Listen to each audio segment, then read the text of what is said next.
So this has been a perfect lead-in to Nick Henke's talk. He's going to be talking about Lustre Ping Scaling, which I think is what Dave was alluding to only moments ago. Ladies and gentlemen, Nick Henke. Good morning. We're going to do a little talking this morning. I really want to thank Eric and Dave for setting me up with an hour. I haven't had an opening act in a while, so. This morning, we'll talk a little bit about the fine-grained routing configurations.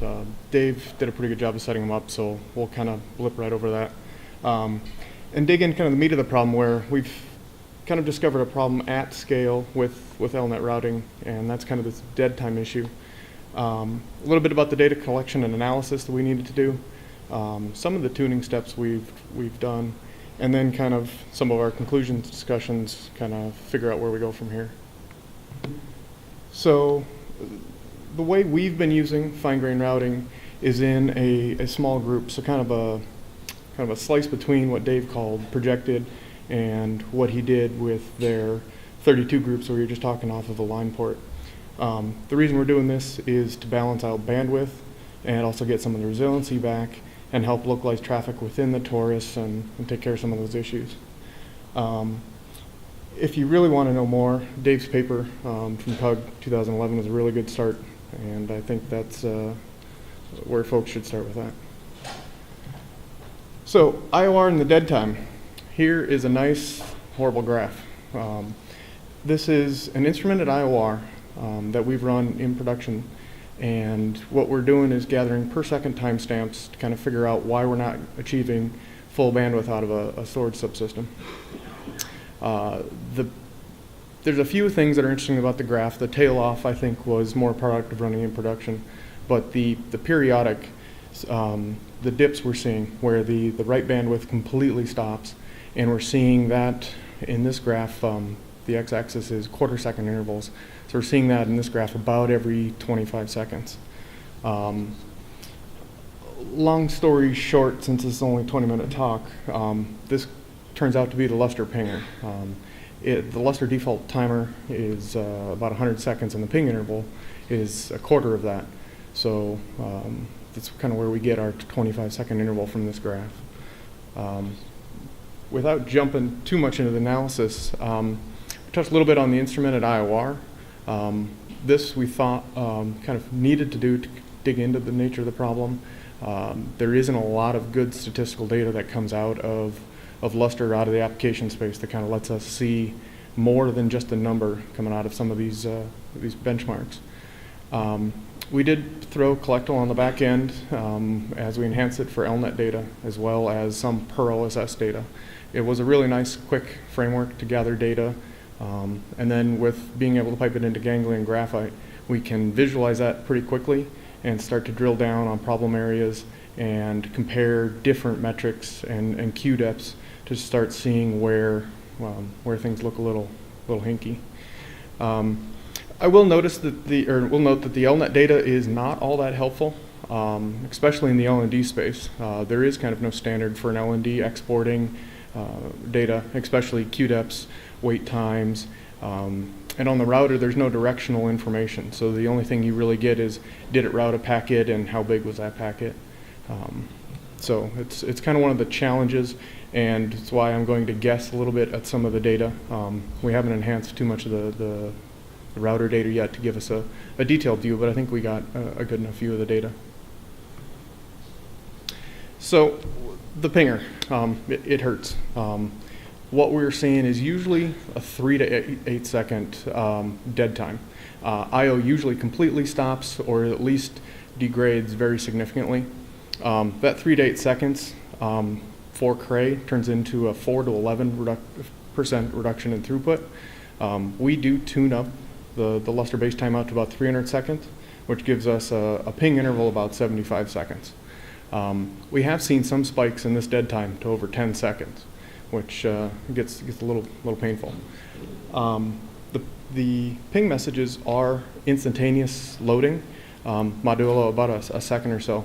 They have been aligned for OS jitter and noise so that this data kind of shows up and doesn't trickle out the compute nodes and kind of interfere with MPI barriers and that sort of thing. Kind of give you an idea of how this math plays out at the low petascale, and I think kind of where we're looking this going forward, towards exascale. Right now, today, we're looking at about 25,000 clients on a high-end machine. 4 OSTs per OSS seems to be, relative standard. For a decent-sized system, this ends up being 360 OSS nodes. And if you do the math with the LNet pinger, it's every client pinging every OST. And that generates an instantaneous loading of 36 million pings, and those happen over a 75-second interval. With the fine-grained routing setup we're using, where we have 4 routers talking to 3 OSS nodes, we end up with about 75,000 pings per router node and about 100,000 pings per OSS, which kind of puts the math back into scale. It's not a horrendous load, but it is still enough to impact us quite severely. Fine-grained routing does make this a little tougher on us because each router node has fewer destinations that it can talk to.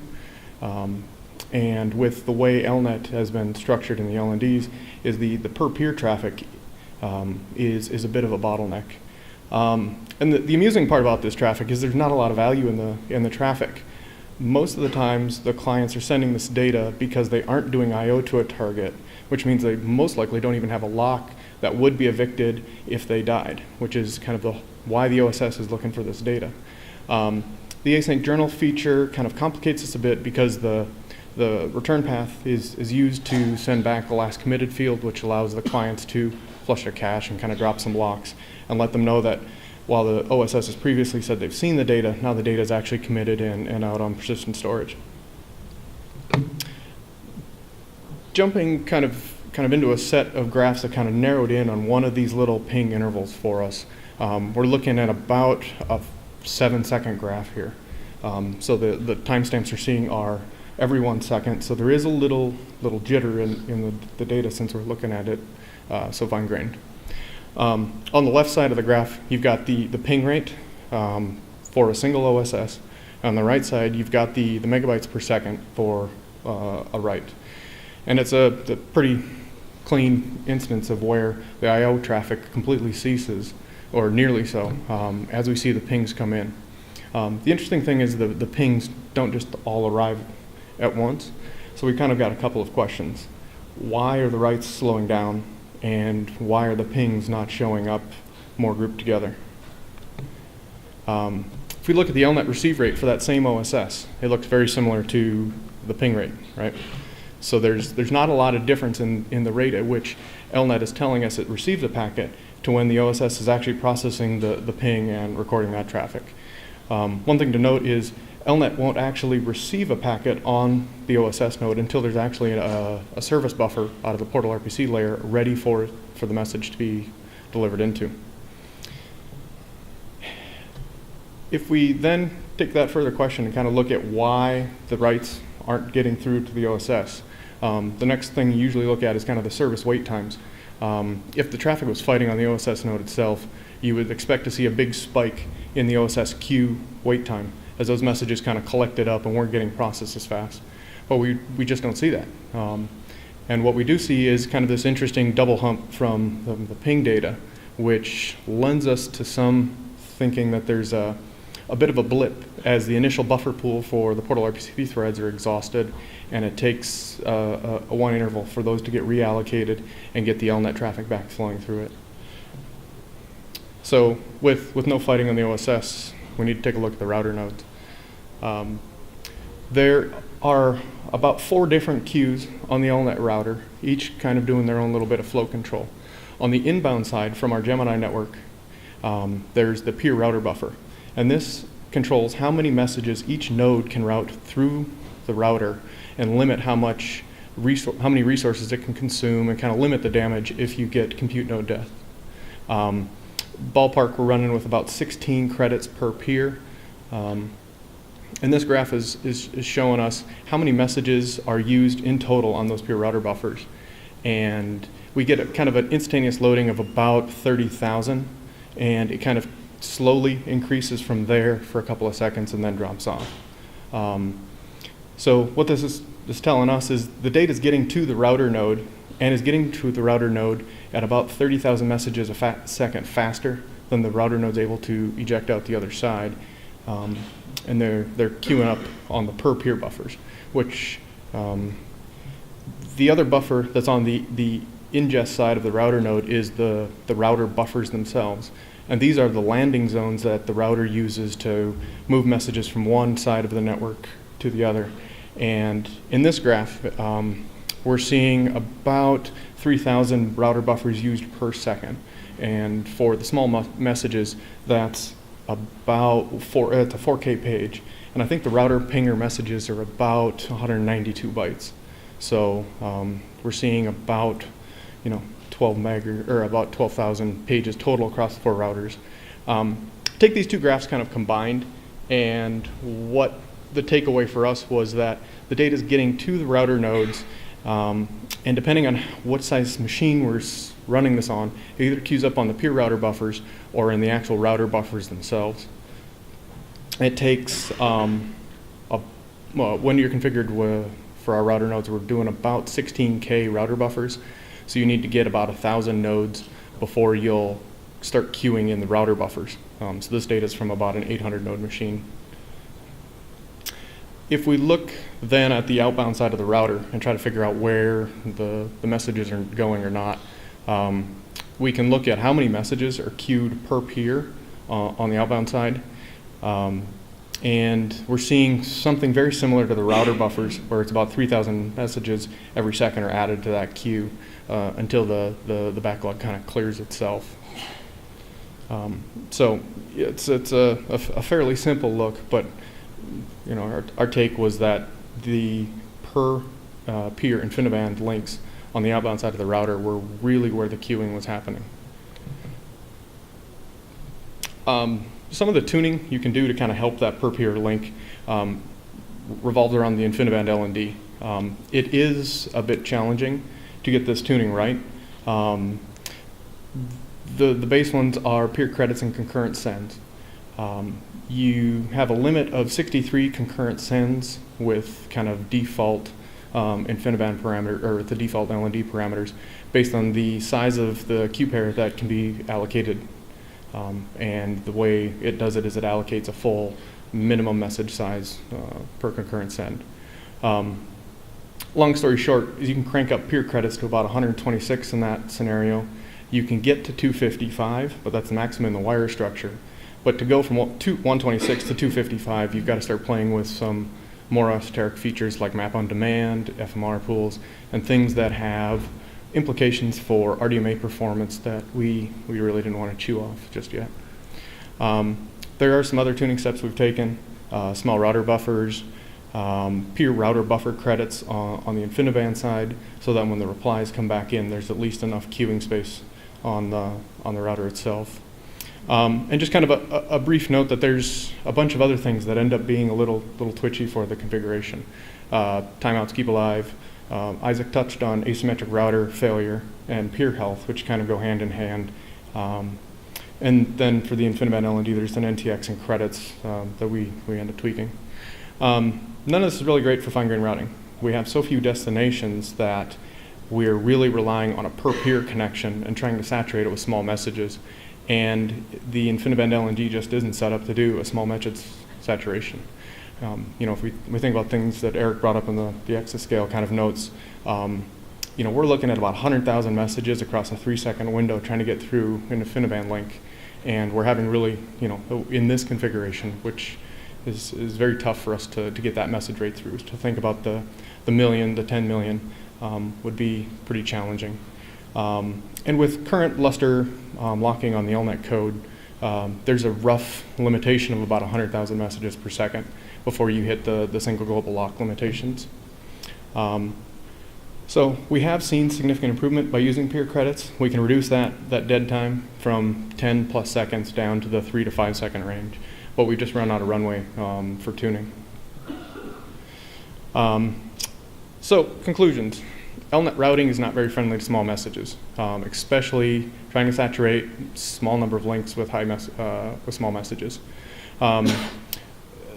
I think it's a combination of both LNet and the LND layers need to work better together to kind of improve this message flow. And I think it's going to be kind of important for us to get this right. Especially we think for metadata loads, extreme metadata loads, exascale, any sort of small file I/O, especially under 4K, because it hits that small router buffer. And what's a little concerning with that is there's actually 3, maybe 4 memory copies in the whole path, because the small router buffers don't do a store and forward. It's a copy in, a copy out, and then it's another copy on the server side to deliver the message into the Lustre stack. So there may be some room, some low-hanging fruit we can go with there. And with that, we'll jump into any questions or comments. Man in the purple jacket. Does the gap go away when you don't have routers then? Does the gap go away when you have routers? There is still the buffer sizing issue on the OSSs. So, Right, sure. So I think you would still see kind of a blip there with queuing, but it is a lot easier in that regard, right? When you were talking, there's 2 things occur to me. Number 1, is that the router is being pathological, and number 2, in order to get the RDMAs to come in, you've got the little message that goes out to say, give me the data now. Yeah. Has to compete with everything else going on through the router, I guess. So Yeah. it'd be interesting to know which particular messages are made. Yeah, we hadn't looked at that too much. Well, I mean, the one amusing thing is the first thought we had when we saw this was, well, we probably shouldn't put metadata traffic through the OSS routers. At least do a coarse grain segregation so that you can protect, LS from having 10-second return times when there's just kind of a nominal idle system. Yeah. Is part of the problem that the clients are all doing the ping at the same time? Yes. Why not? So is that based on some, because they all start exactly 25 seconds after they first mount? It actually ends up being about that because it's 25 seconds after they've done their last I/O to the target. So if you added a 1-second random timer, around this, and so that over a half hour, everything would be completely random. For small numbers of nodes, yeah. But once you get into 20,000, you end up with pretty good aliasing. The other thing is 20,000 all at once is a lot worse than 20,000 spread over 25 seconds. Yeah. We've actually tried to do that, but the pinger code is really aggressive about aligning the pings on the ping interval boundaries for OS jitter and noise, right? So if you have a constant trickle out of a node of these messages and threads waking up, it's going to really throw off your barrier times for large-scale applications. So it's kind of a chicken and egg. There's a Bugzilla number, 12471, which I think we opened 5 years ago, about that time frame. I think we were still doing catamount and libluster when we found this problem. So there's been some recent discussion there where we can actually just start pulling these ping messages out, especially if they're not, if the client doesn't have a lock open and doesn't have any asynchronous journal outstanding transactions, just get rid of the ping altogether. I guess I'm just saying, if you mounted the 20,000 nodes instead of all at once, a second apart, spread it over the 25-second interval, it seems that would spread the loads. It would, but you'd sacrifice your application performance because the ping on each node would happen at a different time. So if you've got 10,000 nodes all trying to do an MPI barrier with interrupts coming at random spikes in there, those barriers are going to get offset from each other, and the timing gets pretty exponential on that, and you end up with really long MPI barrier times because those ping intervals happen during the barrier and kind of throw off the app. Okay. Oh, no, sorry. One more. So I would like to let you know, and I guess I was discussing the staging and test at Oakridge, but it seems the ping necessity is going away rapidly for systems like what you deployed Cray, because the ping purpose is 2 ways. One is you detect the dead clients. That you can already do. You have your own health network source where you can let the service know that, hey, this client is dead. So this part we don't already need. The other part, which is when the clients need to be notified that the server is dead and they need to switch. That part is being implemented with integrated recovery. That's already part of it too. So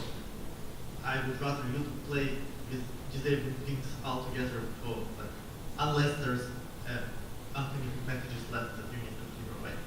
But I think that would have a much bigger impact. Yeah, yeah. And the interesting part is now that we're moving into kind of the routed frontier, is we lose the ability to play games like, say, inside the Cray, where we've got a health network and kind of use that information for evil, as it were. So it's the information is there, but since we're in a routed configuration, we can't export it out to the servers, at least not yet. Right. Let's give Nick a hand.